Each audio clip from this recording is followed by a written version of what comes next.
사무엘상 16장 1절에서 23절입니다. 키워드는 기름 부음 받는 다윗, 사울과 다윗의 대조, 중심 이동입니다. 여호와께서 사무엘에게 이르시되 내가 이미 사울을 버려 이스라엘 왕이 되지 못하게 하였거늘 내가 그를 위하여 언제까지 슬퍼하겠느냐. 너는 뿔에 기름을 채워가지고 가라. 내가 너를 베들레헴 사람 이새에게로 보내리니 이는 내가 그의 아들 중에서 한 왕을 보았느니라 하시는지라. 사무엘이 이르되 내가 어찌 갈 수 있으리이까. 사울이 들으면 나를 죽이리이다 하니 여호와께서 이르시되 너는 암송아지를 끌고 가서 말하기를 내가 여호와께 제사를 드리러 왔다 하고 이새를 제사에 청하라. 내가 네게 행할 일을 가르치리니 내가 네게 알게 하는 자에게 나를 위하여 기름을 부을지니라. 사무엘이 여호와의 말씀대로 행하여 베들레헴에 이르매 성읍 장로들이 떨며 그를 영접하여 이르되 평강을 위하여 오시나이까. 이르되 평강을 위함이니라. 내가 여호와께 제사하러 왔으니 스스로 성결하게 하고 와서 나와 함께 제사하자 하고 이새와 그의 아들들을 성결하게 하고 제사에 청하니라.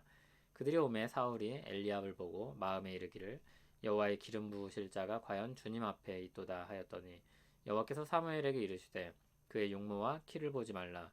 내가 이미 그를 버렸노라. 내가 보는 것은 사람과 같지 아니하니 사람은 외모를 보거니와 나 여호와는 중심을 보느니라 하시더라. 이새가 아비나답을 불러 사무엘 앞을 지나가게 하매 사무엘이 이르되 이도 여호와께서 택하지 아니하셨느니라니. 이새가 산마로 지나게 하매 사무엘이 이르되 이도 여호와께서 택하지 아니하셨느니라 하니라. 이새가 그의 아들 일곱을 다 사무엘 앞으로 지나가게 하나 사무엘이 이새에게 이르되 여호와께서 이들을 택하지 아니하셨느니라고. 또 사무엘이 이새에게 이르되 내 아들들이 다 여기 있느냐. 이새가 이르되 아직 막내가 남았는데 그는 양을 지키나이다. 사무엘이 이새에게 이르되 사람을 보내어 그를 데려오라. 그가 여기 오기까지는 우리가 식사자리에 앉지 아니하겠노라. 이에 사람을 보내어 그를 데려오매 그의 빛이 붉고 눈이 빼어나고 얼굴이 아름답더라. 여호와께서 이르시되 이가 그니 일어나 기름을 부으라 하시는지라. 사무엘이 기름 뿔 병을 가져다가 그의 형제 중에서 그에게 부었더니 이날 이후로 다윗이 여호와의 영에게 크게 감동되니라. 사무엘이 떠나서 라마로 가니라. 여호와의 영이 사울에게서 떠나고 여호와께서 부리시는 악령이 그를 번뇌하게 한지라. 사울의 신하들이 그에게 이르되 보소서 하나님께서 부리시는 악령이 왕을 번뇌하게 하온즉 원하건대 우리 주께서는 당신 앞에서 모시는 신하들에게 명령하여 수금을 잘 타는 사람을 구하게 하소서. 하나님께서 부리시는 악령이 왕에게 이를 때 그가 손으로 타면 왕이 나으시리이다 하는지라. 사울이 신하에게 이르되 나를 위하여 잘 타는 사람을 구하여 내게로 데려오라 하니 소년 중 한 사람이 대답하여 이르되 내가 베들레헴 사람 이새의 아들을 본즉 수금을 탈 줄 알고 용기와 무용과 구변이 있는 준수한 자라. 여호와께서 그와 함께 계시더이다 하더라. 사울이 이에 전령들을 이새에게 보내어 이르되 양치는 내 아들 다윗을 내게로 보내라 하매 이새가 떡과 한 가죽 부대의 포도주와 염소 새끼를 나귀에 실리고 그의 아들 다윗을 시켜 사울에게 보내니 다윗이 사울에게 이르러 그 앞에 모셔 섬에 사울이 그를 크게 사랑하여 자기의 무기를 드는 자로 삼고 또 사울이 이새에게 사람을 보내어 이르되 원하건대 다윗을 내 앞에 모셔 서게 하라. 그가 내게 은총을 얻었느니라 하니라. 하나님께서 부리시는 악령이 사울에게 이를 때 다윗이 수금을 들고 와서 손으로 탄즉 사울이 상쾌하여 낫고 악령이 그에게서 떠나더라. 아멘. 사무엘은 사울로 인한 슬픔에서 벗어나지 못하고 있었습니다. 그러나 하나님은 그의 백성을 위해 다시 새로운 일을 시작하고 계셨습니다. 새로운 왕을 찾아가 기름을 붓는 것입니다. 하나님은 이새에게 가서 그의 아들 중에 기름을 부으라고 명하셨습니다. 엘리가 버림을 받고 사무엘이 세워졌던 것처럼 사울이 버림을 받고 새로운 왕이 세워지게 됩니다. 하나님은 이미 새 왕을 보고 계셨고 본격적으로 그를 준비시키십니다. 사무엘은 제사를 이유 삼아 이새에게 갑니다. 라마에서 베들레헴으로 가려면 사울이 있는 기브아를 지나야 했습니다.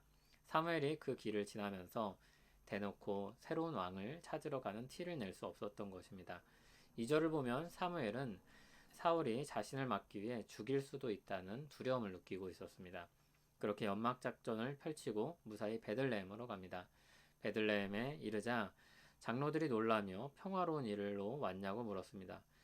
사무엘이 그동안 했던 일들 때문인지 장로들은 혹시 그들을 징계하러 온 것은 아닌지 두려워했던 것 같습니다. 사무엘은 그들을 안심시키고 이새에게로 갑니다. 사무엘은 이새에게 제사를 준비시켰고 자연스럽게 아들들을 살펴보았습니다. 사무엘은 첫째 엘리압을 보면서 내심 만족스럽게 생각했습니다. 그러나 그는 하나님이 택하신 사람이 아니었습니다. 하나님이 사무엘을 막으십니다. 사울의 전철을 밟지 않게 하셨습니다. 사무엘은 사울을 경험했으면서도 겉모습이 탁월했던 엘리압을 주목해서 보았습니다. 그러나 엘리압은 하나님이 보신 사람이 아니었습니다. 7절을 보면 하나님은 중심을 보신다고 했습니다. 하나님이 본 사람은 아무도 주목해서 보지 않았던 다윗이었습니다. 12절을 보면 다윗의 외모가 꽤나 출중했던 것으로 묘사되고 있습니다. 다만 싸움을 위해 앞장설 만한 사울이나 엘리압과 같은 외모는 아니었을 것입니다. 그것보다 중요한 것은 그의 중심이 하나님을 향해 있었다는 것입니다. 하나님이 다윗을 지목하셨고 사무엘은 명령대로 기름을 부었습니다. 사울 때와 같이 다윗에게 여호와의 영이 크게 임했습니다. 한편 사울에겐 여호와의 영이 떠나갔습니다. 13절에서 다윗에게 하나님의 영이 크게 임한 것을 말하고 14절에서 바로 사울에게서 그 영이 떠난 것을 말합니다. 다윗에게로 하나님의 마음과 시선과 뜻이 옮겨져 간 것입니다. 하나님의 영이 떠나자 사울은 바로 악한 영에 사로잡혀서 번뇌하게 되었습니다. 사울의 신하들은 음악 치료를 권했고 이때 다윗이 사울에게 소개됩니다. 18절을 보면 다윗은 악기를 다루는 능력이 탁월했고 그뿐만이 아니라 용기와 무용은 물론 말솜씨도 탁월했습니다. 문무를 겸비한 사람이었습니다.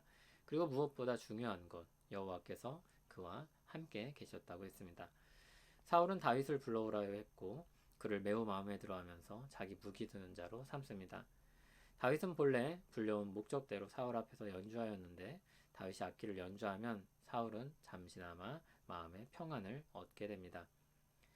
새로운 왕이 등장합니다. 사무엘이 슬퍼하고 근심에 빠져 있고 사람들은 평소와 다름없이 먹고 마시고 자는 동안 하나님 역사는 계속해서 진전됩니다. 사람들은 사울을 만족스럽게 여기며 그들의 왕으로 삼았었지만 그는 하나님께 불순종하여 버림을 받게 됐습니다. 그러나 하나님은 왕직을 즉각적으로 바꾸거나 그의 자리를 공석으로 두지 않으시고 이스라엘을 위해서 그 자리에 남겨두셨습니다. 그리고 하나님은 그동안 새 왕을 준비하십니다. 하나님은 역사의 주권자이십니다. 왕을 세우기도 하시고 패하게도 하십니다.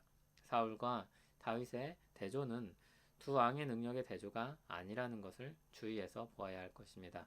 하나님이 택하고 세우신 왕과 불순종으로 인해 버림받은 왕의 대조입니다. 하나님의 영이 임한 왕과 하나님의 영이 떠난 왕의 대조입니다. 그러므로 우리는 다윗이 되자가 아니라 다윗과 같은 마음으로 하나님 편에 서자가 되어야 합니다. 우리 중심을 하나님께 두고 살자가 되어야 합니다. 중심은 우리 마음을 가리킵니다. 우리가 입술을 열어 하는 모든 말의 뿌리이며 우리가 행동하고 살아가는 토대입니다. 우리 중심을 계속해서 하나님께로 움직여야 합니다. 그 마음을 어떻게 하면 그렇게 하나님께로 움직일 수 있을까요? 첫째, 하나님의 도우심이 필요합니다. 기도해야 합니다. 이스라엘 역사 전체는 그렇게 마음을 돌이키는 일이 우리 힘으로 할 수 없다는 것을 보여줍니다. 다양한 사람, 다양한 시대, 다양한 공동체를 통해서 그것을 보여줍니다. 그러나 하나님이 도우시면 언제나 가능한 일입니다. 예수님을 믿을 때 성령님이 우리 안에 오셔서 거하십니다. 우리는 성령님께 구할 수 있습니다. 성령님은 우리 마음을 부드럽게 하시고 하나님께 중심을 두고 살게 하실 수 있습니다. 둘째, 우리 지식에까지 새롭게 하기 위해서 말씀을 계속해서 읽어나가야 합니다. 우리는 하나님의 형상으로 지음을 받았지만 죄로 인해 뒤틀린 마음을 가지게 되었습니다. 그리고 우리 지식도 죄의 영향을 받습니다. 우리 지성을 말씀을 통해서 계속해서 새롭게 해야 합니다. 셋째, 중심을 하나님께 두고 사는 삶이 참된 행복으로 가는 길임을 믿어야 합니다. 하나님은 우리를 사랑하시며 우리에게 복 주시기를 원하는 분입니다. 그러므로 우리가 그분을 의지할 때 좋은 것들을 기대할 수 있는 것입니다. 말씀과 기도를 통해 우리 중심을 하나님께 향하도록 하여 하나님이 주시는 하늘의 복을 누리며 사는 우리 되길 바랍니다. 예수 그리스도 안에서 하나님 형상을 회복하게 하시고 우리 마음의 중심을 하나님께 두고 살게 하시는 하나님, 우리를 참으로 복된 길로 이끌어 주시니 감사합니다. 우리 마음이 하나님을 향할 때 우리는 진정한 복으로 인도함을 받습니다. 그 참된 행복이 우리를 사로잡게 하옵소서. 예수님 이름으로 기도합니다. 아멘.